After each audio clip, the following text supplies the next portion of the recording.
Not even a week on the job, and Caroline Leavitt just put the Trump administration in legal jeopardy. That's going to look great on the old resume. And who would have possibly thought she could screw up?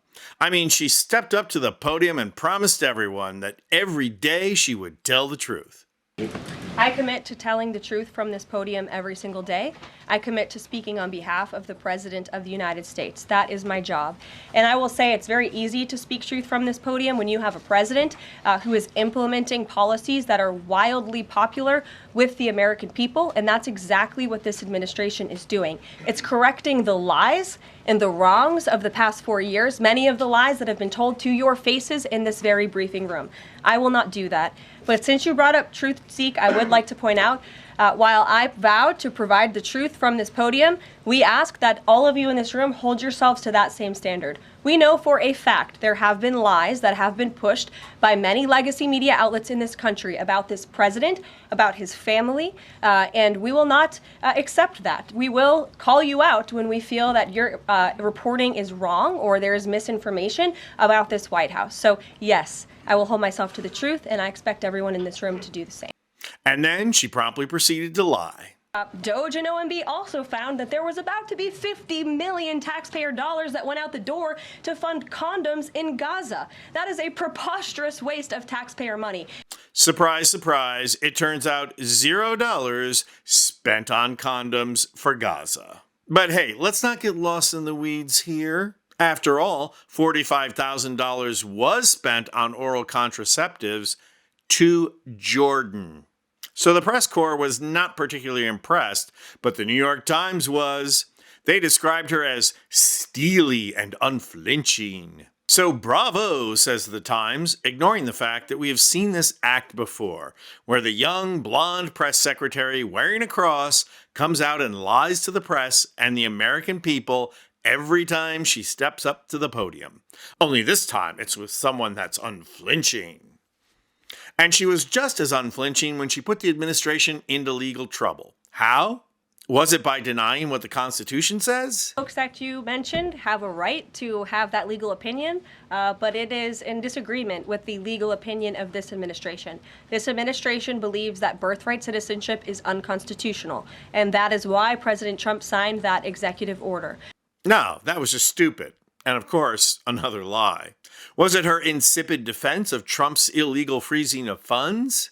So that's what this pause is focused on, being good stewards of tax dollars. And so this doesn't affect Meals on Wheels or Head Start or disaster aid? Again, it does not affect individual assistance that's going to Americans. No, not that day, but the next. The court put a stay on Trump's freeze, mostly because what Trump did was illegal and a breach of the Constitution. So as press secretary, it was Leavitt's job to walk it back, and walk it back she did. This is not a rescission of the federal funding freeze. It is simply a rescission of the OMB memo. Why? To end any confusion created by the court's injunction. All the president's executive orders on federal funding remain in full force and effect and will be rigorously implemented. Well, whoops, that statement just sent a horde of states' attorneys general into court to request a restraining order against the administration. And I know what you're all thinking. Trump is very familiar with restraining orders. Sure, I'll give you that. But it gets worse. Politico is reporting that in court just now, the states are introducing @Press Secretary tweet saying the funding freeze is still active as evidence that their lawsuit should continue. Okay, that's bad, but it gets worse. Politico reports that U.S. Chief District Judge John McConnell granted the state's request, saying the hugely ambiguous withdrawal of the OMB memo is irrelevant, based on comments by the president's press secretary. Ouch. Now you know you've screwed up, Caroline, in the city. Oh no, wait, yep. It gets even worse. The judge also added, I can't believe I am saying this, but that's my read of a tweet. And this is what becomes of trying to spin and justify the fascist takeover of democracy. Leavitt is more than just inexperienced. She's all too willing to be part of an illegal and illegitimate operation of the federal government. She's too enthralled at the process of making a white Christian nationalist kleptocracy. So no pity when she gets fed to the dogs, which is what she would do to any immigrant she came across anyways. And besides, she's probably not worried. I'm sure she believes that, in the end, Clarence Thomas will save her. After all, he's a fan of Christian white nationalism too. I'm Anthony Vincent Gallo for Occupy Democrats.